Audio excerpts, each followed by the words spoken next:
Товарищи, вот прошу прощения, у нас произошли непредвидимые обстоятельства. Друзья, возвращайтесь скорее. Давайте я подожду пока. Пока никого... Вот, кто-то уже появился.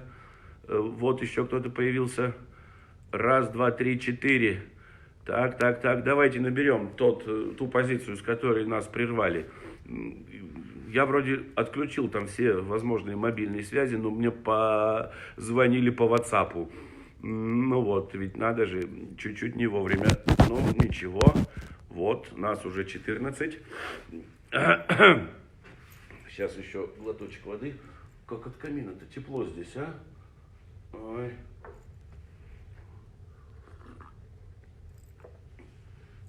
Так, народ набирается. Евгений Овчинников, привет.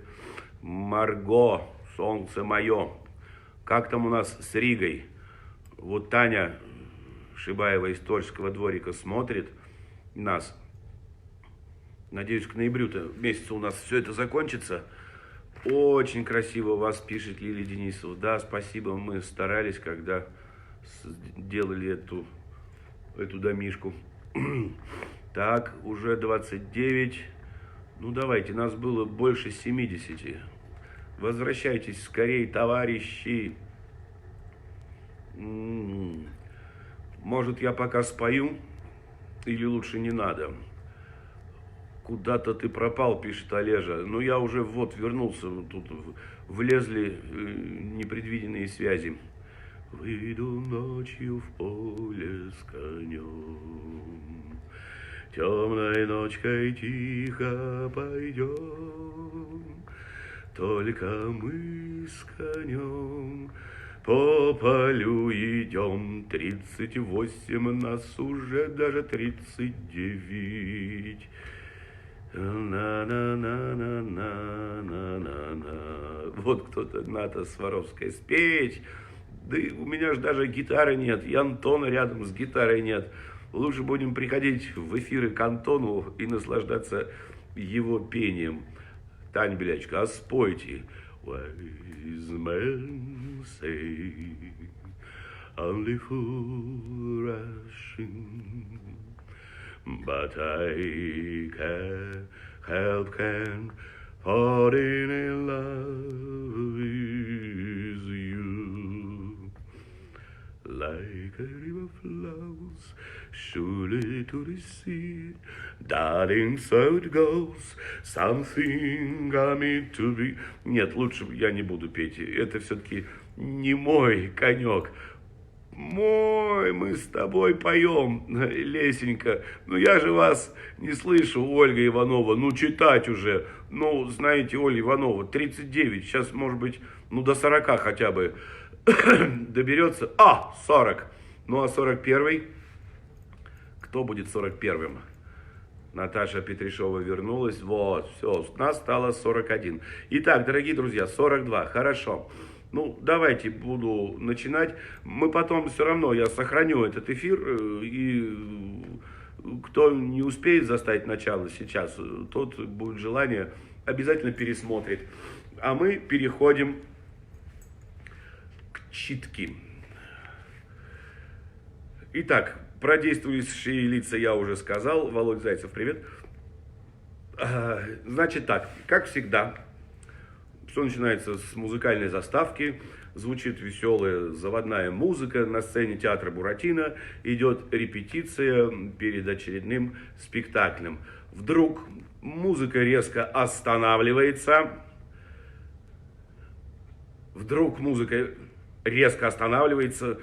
И начинает всю эту бодягу Мальвина. Мальвина, все, мне надоело, я устала. Буратино, Мальвина, успокойся, что с тобой, что тебе надоело, от чего ты устала? Мальвина, мне надоело играть каждый вечер одну и ту же пьесу. Приключения Буратино. Уже каждый ребенок знает историю про деревянного мальчика, которого папа Карло сделал из полена, и который благодаря своей смелости и ловкости обманул Карабаса-Барабаса, Дуримара, Алису, кота Базилио. Он нашел золотой ключик, открыл волшебную дверцу и создал свой театр. Надоело! Буратино, но Мальвина, Зрители ходят к нам в театр, и им спектакль нравится. Мальвина, а мне не нравится. Я хочу другой, новый спектакль. Буратино, ну и какой же? Мальвина, приключения Мальвины. Да, я хочу быть в главной роли. Я хочу быть примой этого театра. Да я уже готова даже вернуться к Карабасу-Барабасу, потому что у него я всегда была звездой. А еще лучше, я хочу создать свой, собственный театр.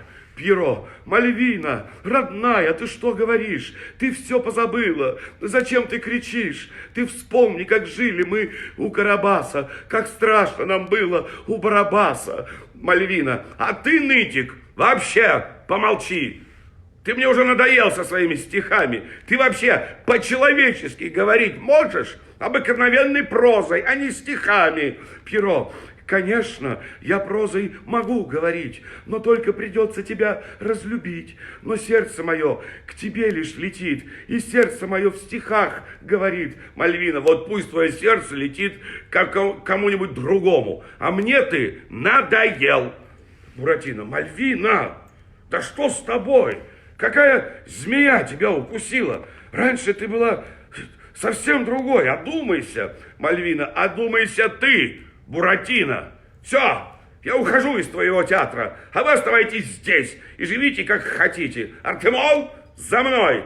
Помоги мне собрать вещи, и мы уходим отсюда. Она уходит, Артемон. Мальвина, но мы же, Мальвина, за мной, или я уйду одна. Артемон, прости, Буратино. Я не могу бросить свою хозяйку. Буратино, да, ты прав, Артемон. Иди с ней. Я думаю, что Мальвина скоро успокоится и вернется. Артемон уходит. Буратино, вы что-нибудь поняли, а? Что это с ней? Ее как будто подменили, Селестина. Или околдовали.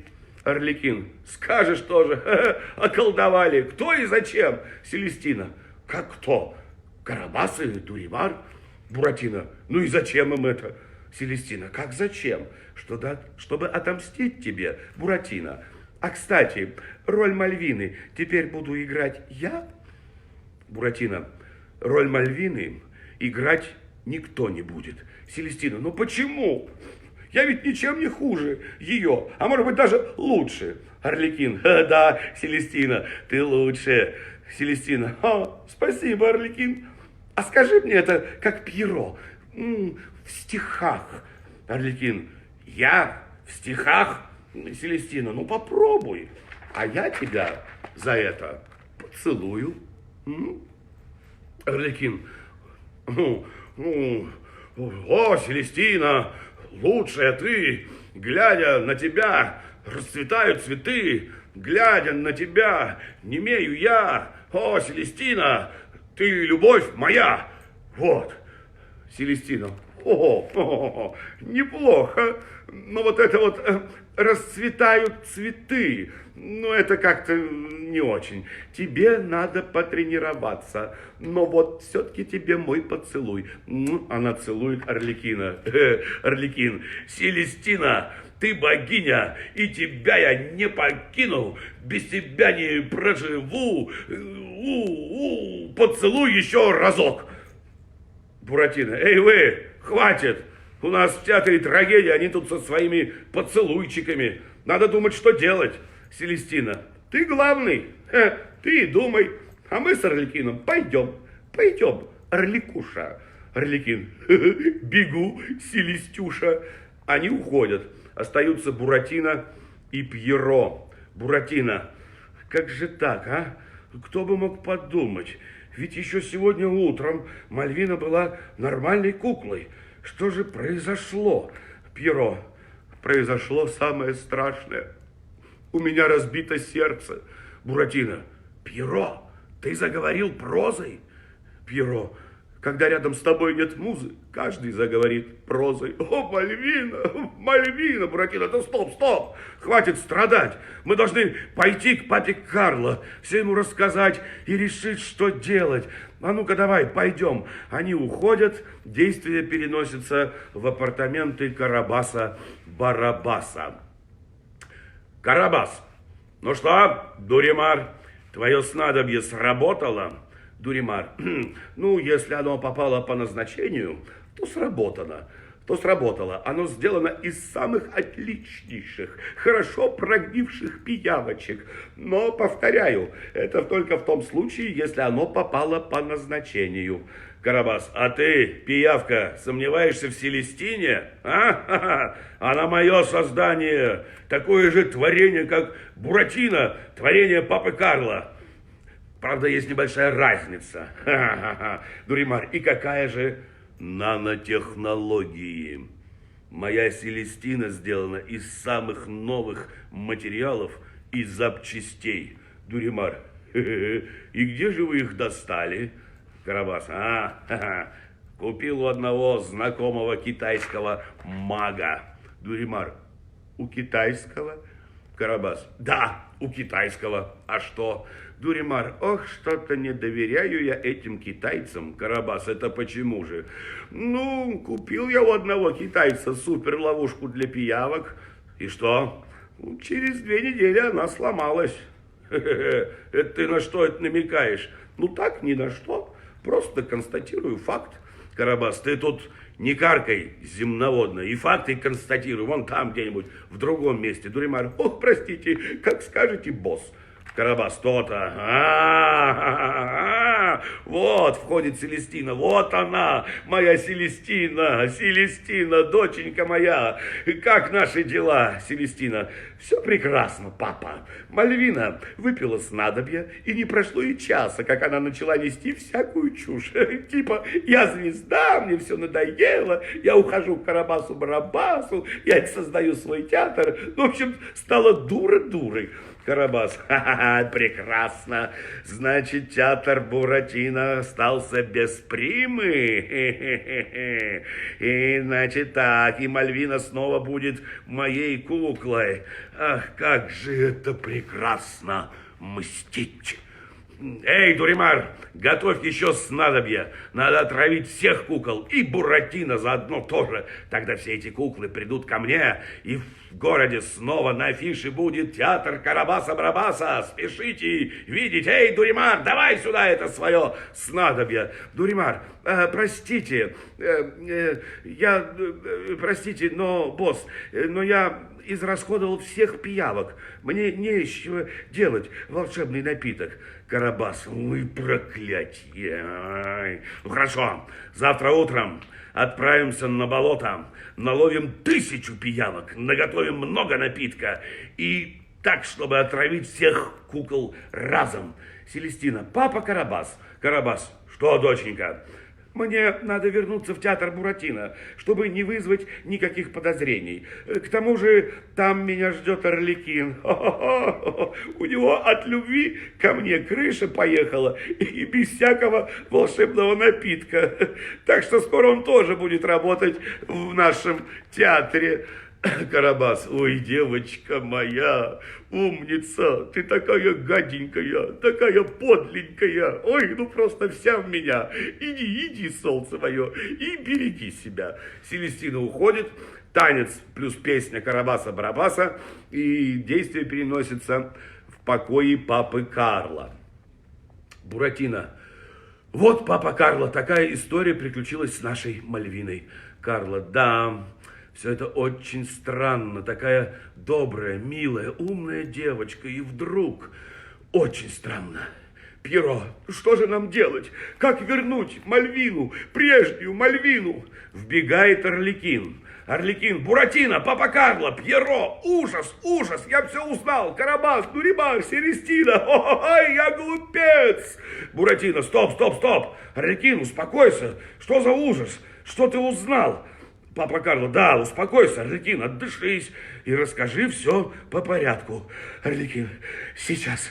Короче, в том, что Мальвина стала другой, причем в один момент виновата Селестина, Карабас-Барабас и Дуримар. Буратино, подожди, я ничего не понимаю. Пьеро, я тоже, Карло, и я. Причем здесь Селестина? Арлекин, все очень просто. Селестина, кукла Карабаса. Это он ее сделал и подослал в наш театр. Буратино, и что? Арлекин, а то, что Дуримар сделал из пиявок волшебный напиток. Карабас передал его Селестине, а та напоила им Мальвину. Еще вопросы есть? Буратино, есть. Как ты об этом узнал? Арлекин, очень просто. Очень просто. Втюрился в эту Селестину и повсюду ходил за ней, как дурак, сочиняя стихи, ну просто как Пьеро вон за Мальвиной. Но она мне сказала, что ей нужно прогуляться одной, и чтобы я к ее приходу сочинил для нее поэму. Нет, вы представляете, я поэму.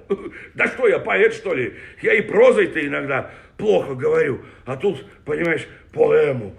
Карла, Арлекин, ты не отвлекайся. Арлекин, да. А на чем я остановился? Пьеро. На том, что Селестина заказала тебе поэму. Арлекин. Точно. Так вот, я проследовал примеру Пьеро. Пьеро. Какому такому примеру? Арлекин. Ну, чтобы сочинять стихи, надо видеть музу. Вот я и пошел за своей музой. Но она оказалась не музой, а даже не знаю, как ее еще назвать. Ни в стихах, ни в прозе такого слова нет. Буратино, Арлекин, она привела меня к театру Карабаса, и я подслушал весь их разговор. Вот так. Что нам теперь делать? Они хотят отравить этим напитком всех нас. Мне страшно, Пьеро, мне тоже. Буратино, спокойно. У меня есть план. Все. Какой? Буратино, значит так. Арлекин, они тебя не видели? Арлекин, нет. А что? Буратино, а то. Ты сейчас дожидаешься Селестину, делаешь вид, что без ума влюблен в нее. Пьеро, ты должен срочно сочинить для Арлекина поэму. Так, Пьеро, я не могу, у меня нет музы, я разучился сочинять. Буратино, ну, тогда ты очень скоро разучишься думать и окажешься в театре Карабаса. Выбирай. Пьеро, хорошо, я попробую. Буратино, пробуй. А ты, Арлекин, не должен ни на минуту покидать Селестину. Следи за каждым ее шагом. И если она предложит тебе что-нибудь выпить, под любым предлогом откажись. Это может быть волшебный напиток. Арлекин, не может. У нее сейчас его нет. Завтра утром Карабас и Дуримар идут на болото набрать пиявок и приготовить новую порцию напитка. Так что пока мы в безопасности, Буратино. Так это же отлично. Так, завтра утром мы все идем на болото под прилогом поиска Мальвины. А на самом деле мы должны помешать Карабасу и Дуримару наловить пиявок и приготовить волшебный напиток. Пьеро, а как же Мальвина? Буратино, не волнуйся, Пьеро. Мальвину мы обязательно спасем. В конце концов, на любой волшебный напиток есть противоядие. Папа Карло, ты почему молчишь? Разве я не прав? Карло, ты совершенно прав, Буратино. Вот смотрю я на тебя и вижу себя в молодости. Я был таким же сорванцом, и ты можешь на меня рассчитывать. Буратино, я это знаю, папа Карло. Пойдем готовиться к операции по спасению театра. Так, а Пьеро должен подготовить Арлекина к встрече с Селестиной.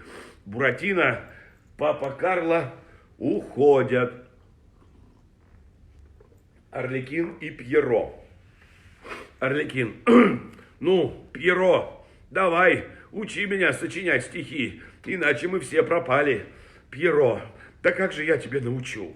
Ведь стихи сочиняют не мозгами, а сердцем.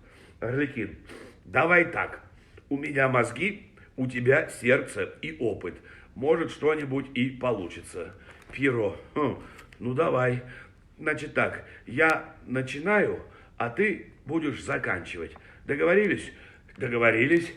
Итак, о, Селестина, невеста моя, скажу о тебе, ничего не тая. Ты королева, ты восхищение. Продолжай, Арлекин. Тебя я люблю почти как варенье. Ну как? Пьеро. Угу. Пока не очень. Попробуем дальше.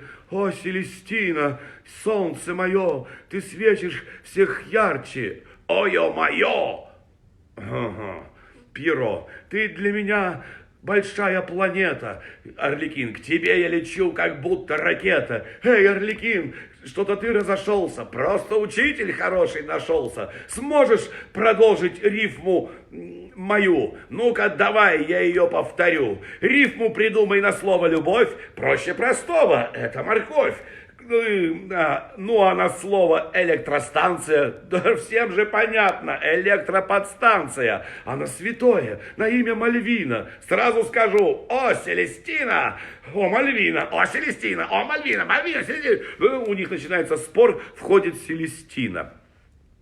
Селестина, эй, мальчики, что я слышу? Пьеро, ты все страдаешь по своей Мальвине? Пьеро, нет, я так, чуть-чуть, почти не страдаю. Селестина, а ты, Арлекин? Арлекин, а что я страдаю по тебе, драгоценнейшая Селестина. Как, кстати, твоя прогулка, Селестина? Ой, я так устала, Арлекин, до сих пор не могу прийти в себя.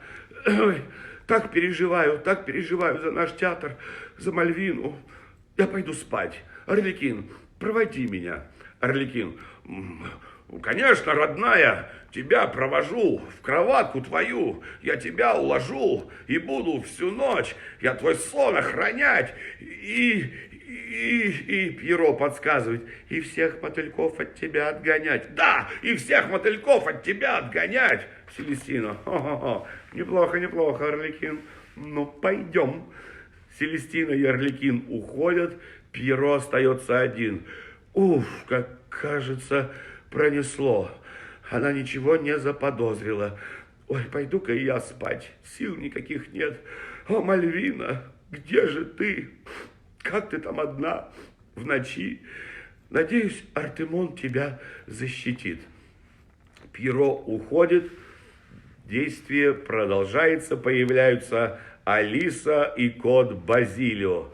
Базилио, Алиса, я больше не могу, я есть хочу. Алиса, я тоже есть хочу, терпи.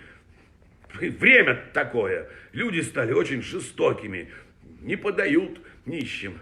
Базилио, да, и дураков таких, как Буратино, сейчас не найдешь, поумнели. Никто денежек с собой не носит, только карточки, карточки. Что за такие карточки? Слушай, Алис, а где нам взять, такую карточку, чтобы вот пришел в лавку или в таверну, показал эту карточку, и тебе и еда, и питье, и ночлег, Алиса. Понял. А я тебе говорила, давайте 5 сольдо Буратино в банк положим, да еще под проценты, а ты давай поживем как люди, давай поживем как люди. Вот и пожили. Ай, Базилио, смотри. Ой, смотри, чтоб я ослеп. Да это же Мальвина, а с ней Артемон. Что же они здесь делают, Алиса? Не знаю, но тут явно что-то не так. Они прячутся. Нет, не прячутся.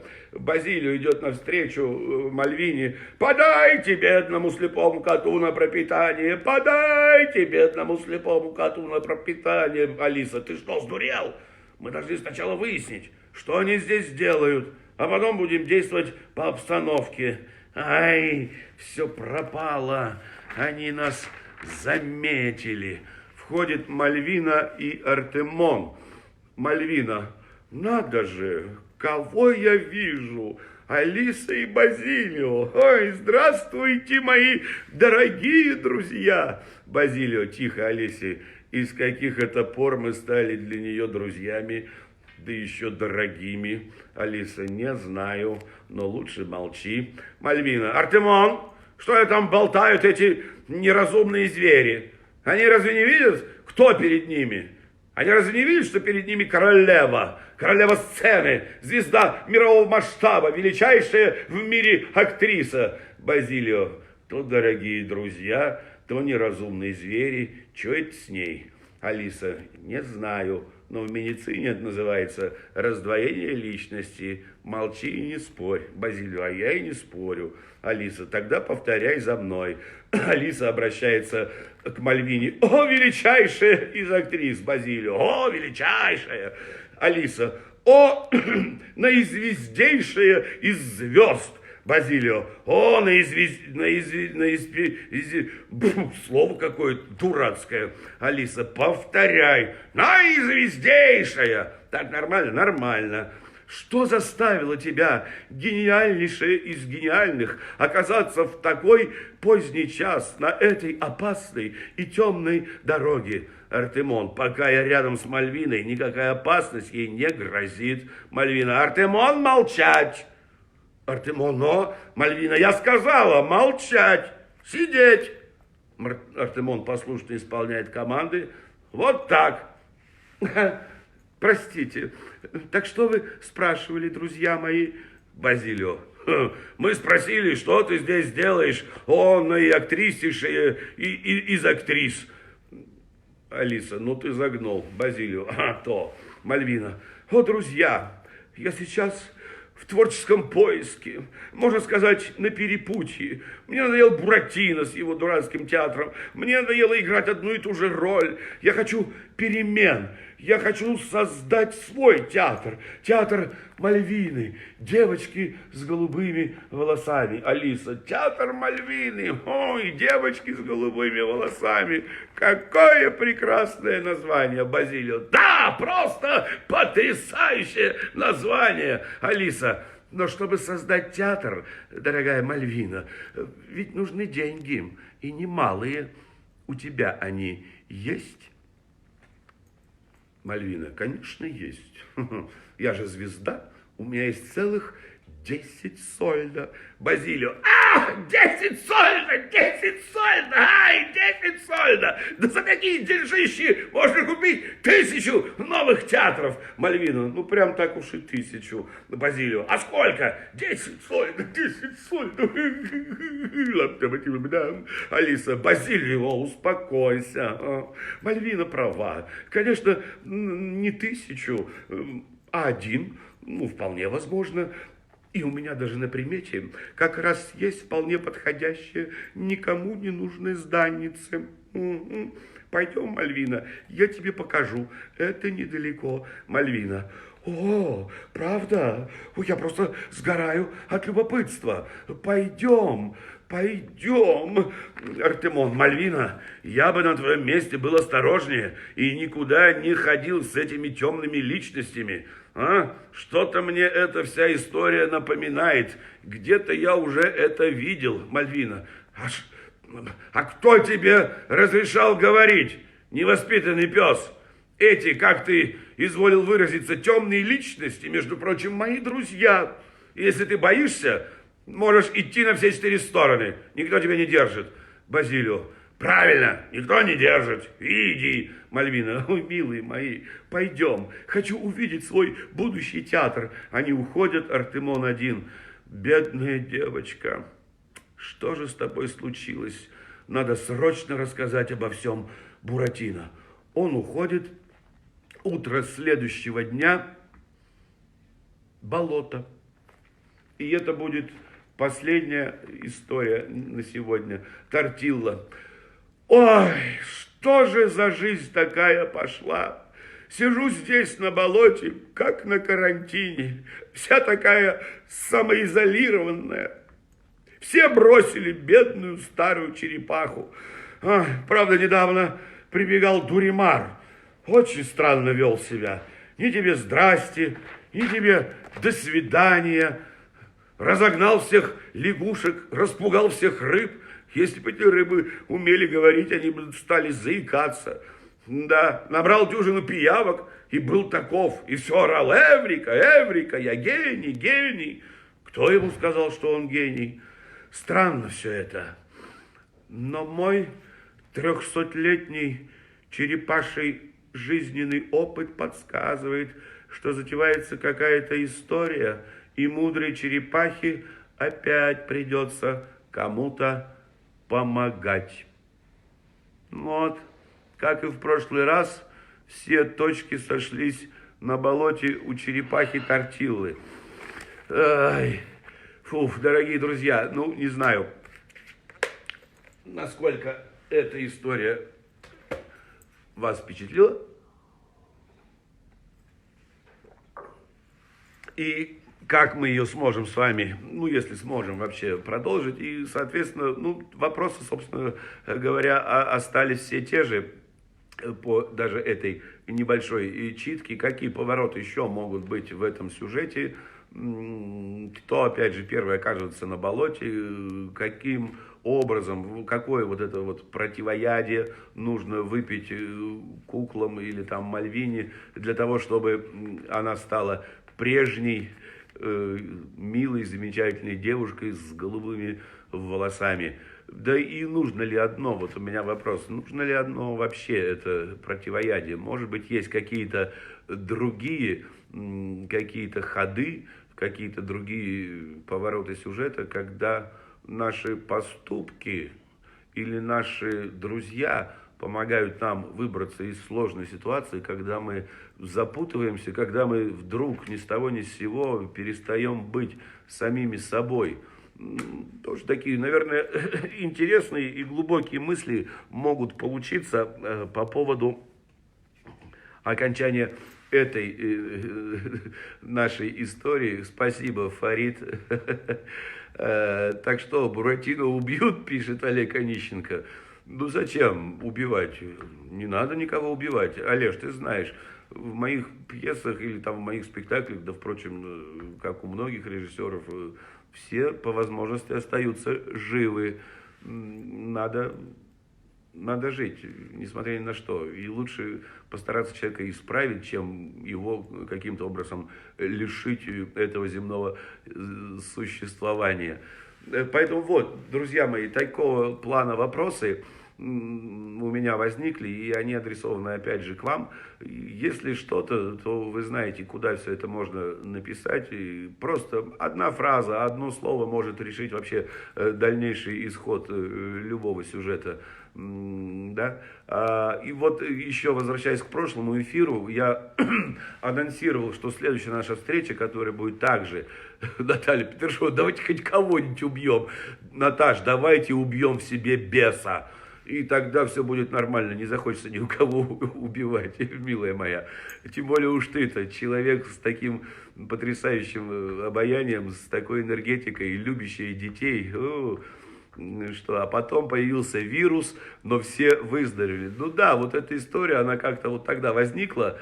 А кто в роли Буратино будет? Ну, найдем какого-нибудь деревянного мальчика, вот из новых артистов каких-нибудь, которых мы, надеюсь, когда-нибудь будем прослушивать, потому что молодые артисты зачастую приходят. Я и сам когда-то был такой 300 лет тому назад достаточно деревянный, поэтому здесь-то как раз с деревянными мальчиками проблем, я думаю, не будет.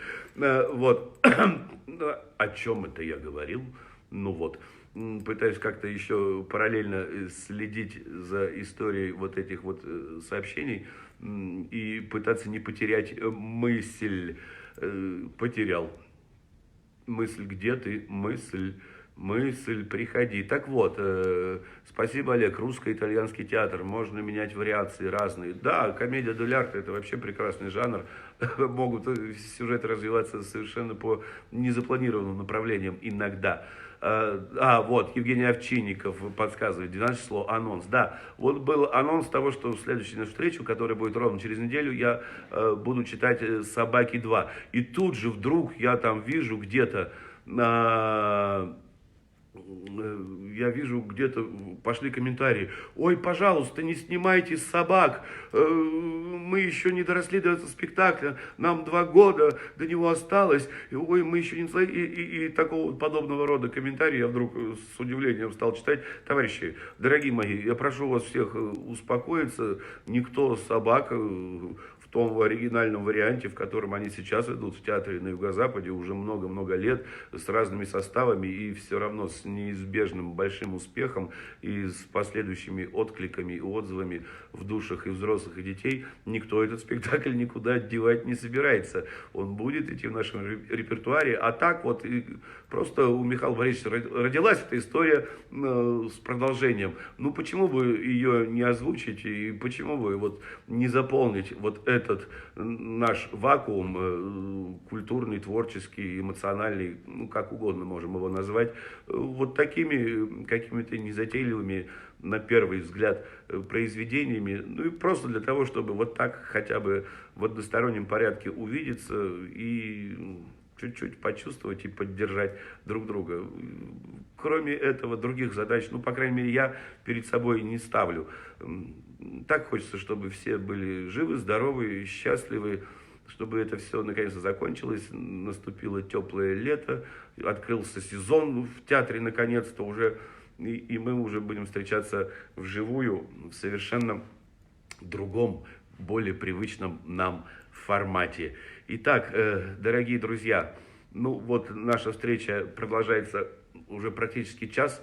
Там у меня на улице внук мерзнет, ему надо уже заходить домой, потихоньку принимать ванну, ужинать и готовиться ко сну. Так что, милые мои, дорогие друзья, всем здоровья, всех еще раз с теми праздниками, которые у нас сегодня происходят в стране, да и в большом христианском мире. Всех поздравляю, пожалуйста, берегите себя, а с вами мы увидимся ровно через неделю в 19 часов у камина. Итак, спасибо большое, что были терпеливы, спасибо за внимание, всем всего доброго. Эфир я попытаюсь сохранить, если кому-то интересно, то можно его пересмотреть. Готово. До новой встречи. Спасибо большое. Спасибо, друзья. Ой, лайки посыпались какие-то. Ой. Ура, ура, ура. Держитесь все. Будем жить. И как теперь все это безобразие остановить? Для меня всегда это... Да, всем огромного здоровья.